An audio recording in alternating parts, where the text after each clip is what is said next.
Magandang gabi po sa ating lahat. Unang-una na po ay gusto ko pong magpasalamat sa inyong lahat. Kahapon pa po ay tinitingnan ko na kayo. Lalong-lalo na po yung nanggaling pa sa malalayong lugar. Meron pa po ako nakitang nasa panig ng katandaan, mga lolo at mga lola. Kahit na po ang lakas ng buhos ng ulan, walang tumitinag, walang umuuwi. Lalo na kung nagpapahayag po kayo ng ating pagkakaisa. Ang ating hinahanap na katarungan, hinahanap nating katotohanan, transparency at accountability. Salamat po sa lahat ng mga kapatid sa Iglesia ni Cristo.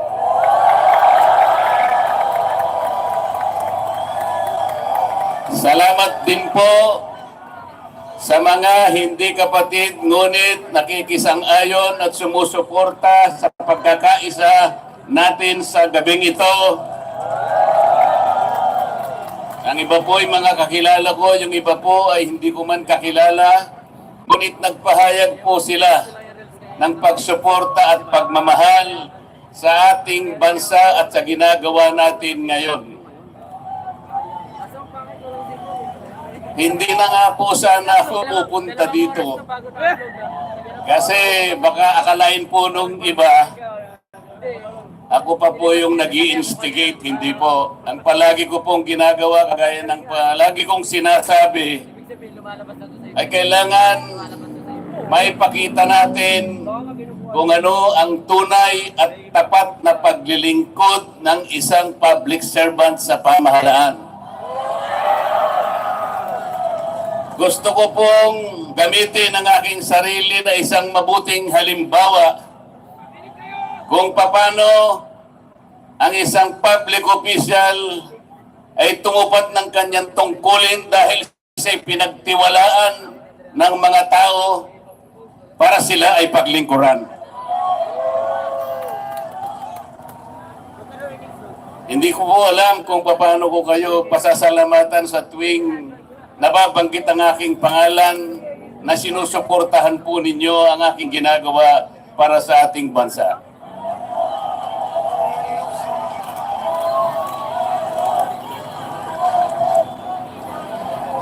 Pangalawang araw na po ito, ngunit hindi ko nakikita sa mukha ninyo ang kapaguran.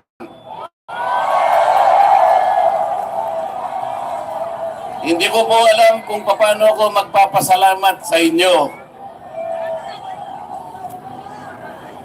Kung magagawa ko lang, napuntahan ko kayong isa-isa para yakapin ko kayo. Gagawin ko po.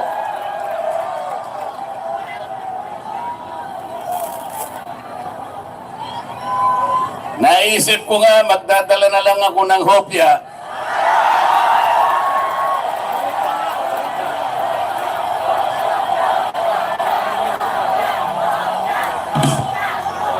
Pero nung makita ko po na napakarami ninyo, kahit 30 pabrika ng hopya, hindi magkakasa sa inyo.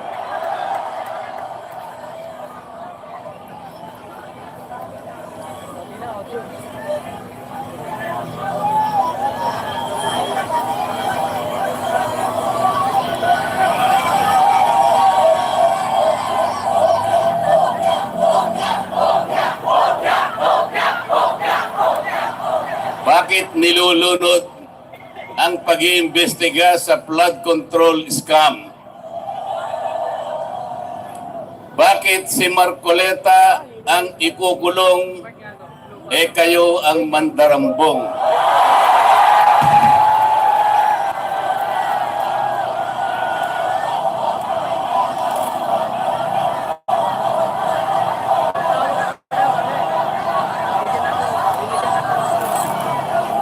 Meron po akong babasahin sa inyo, alam nyo na po ito, pero kailangan pong alam ko uli sa inyo para maitatak po sa ating puso. Ang babasahin ko po sa inyo ay yung pambungad o yung preambulo ng ating saligang batas. Ito po ang kauna-unahan, ito ang pambungad, ito yung panimula. Kung tawagin natin sa English ay preamble. Ito po ang sama-samang isinulat ng bawat isang Pilipino noong ang ating saligang batas ay ating pinagtibay. Babasahin ko po. Kami, ang nakapangyariang sambayanang Pilipino na humihingi ng tulong sa makapangyarihang Diyos upang bumuo ng isang makatarungan at makataong lipunan at magtatag ng isang pamahalaan na katawan sa aming mga mithiin at mga lunggatiin. Magtataguyod ng kabutihan sa bawat isa, mangangalaga at magpapaunlad ng aming kamanahan at titiyak para sa aming sarili at sa angkanang susunod ng mga biyaya ng kalayaan at demokrasya sa ilalim ng pananaig ng batas at ng pamahalaang puspos ng katotohanan, katarungan, kalayaan, pag-ibig, pagkakapantay-pantay at kapayapaan ay naglalagda at naghahayag ng konstitusyong ito. Mga kababayan, ito po ang batayan kung bakit nandito tayo ngayon. Nais nating ipaalala sa pamahalaan ang ating mga layunin, ang ating mga adhikain, ang ating mga pangarap para sa ating sarili at sa susunod na saling lahi, at ang ating pangarap sa ating pinakamamahal na bansa. Ito po ang aking paninindigan at alam ko ito ang ating pinagkaisang paninindigan ngayong gabi.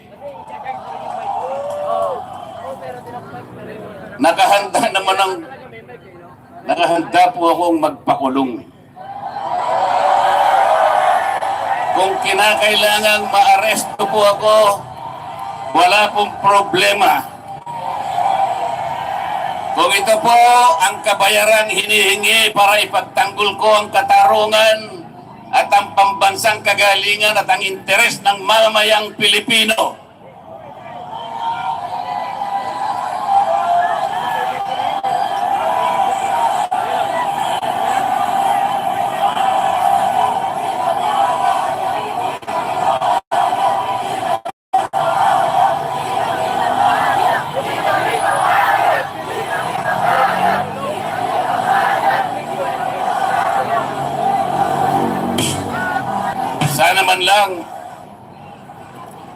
sana man lang may ninakaw ako.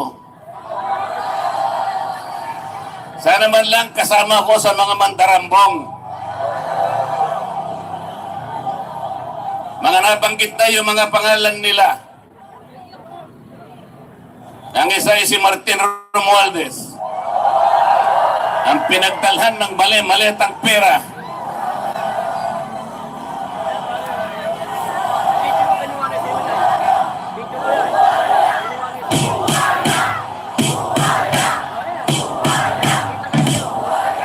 Ako po ang ibinibintang nila sa akin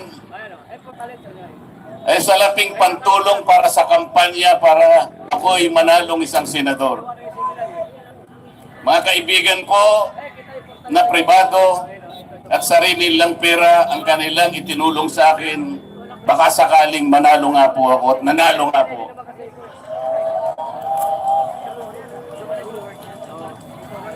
Hindi ko na po ipaliliwanag ang technicality kung paano nila inimbento ang isang gawa-gawang asunto laban sa akin.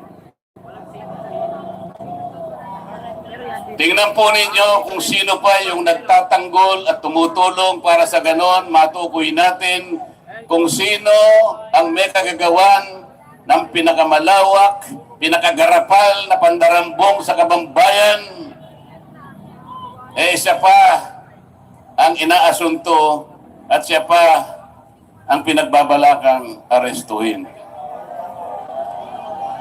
Hindi ba katungkulan ng ombudsman ang sila ang humanap, umusig, at parusahan ang lahat ng may kagagawan nito?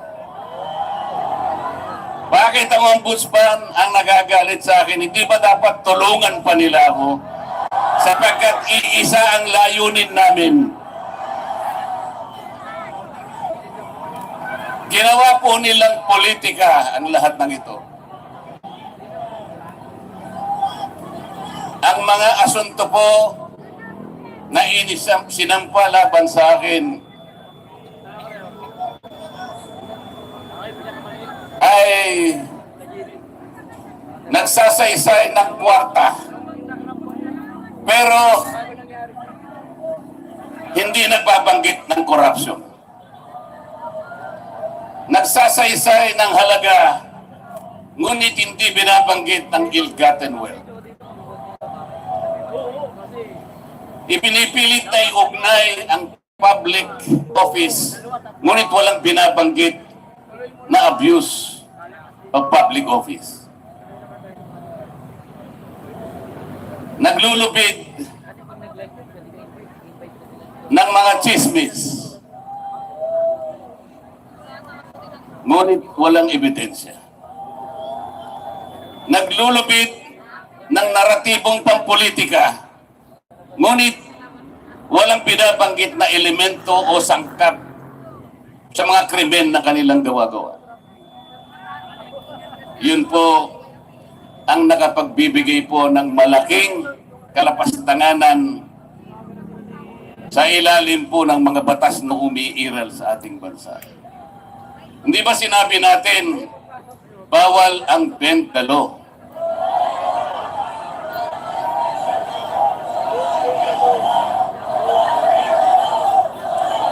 Ayun.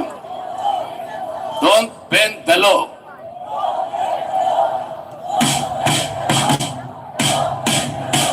Paano naman kasi, isa naman kasama ko doon sa bulwagan sa Senado, bigla na lang nagsalita. Sometimes you have to bend the law to be able to please the people.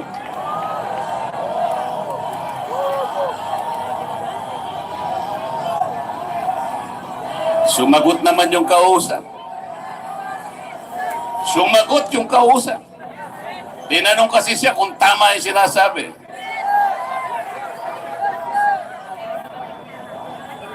Ang sabi niya, yes sir.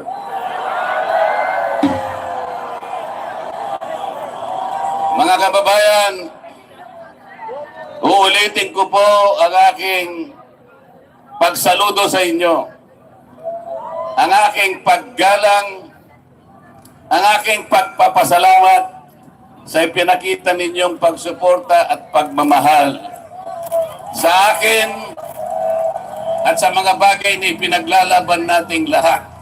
Ang katarungan, ang katotohanan, ang pananagutan at ang katarungan.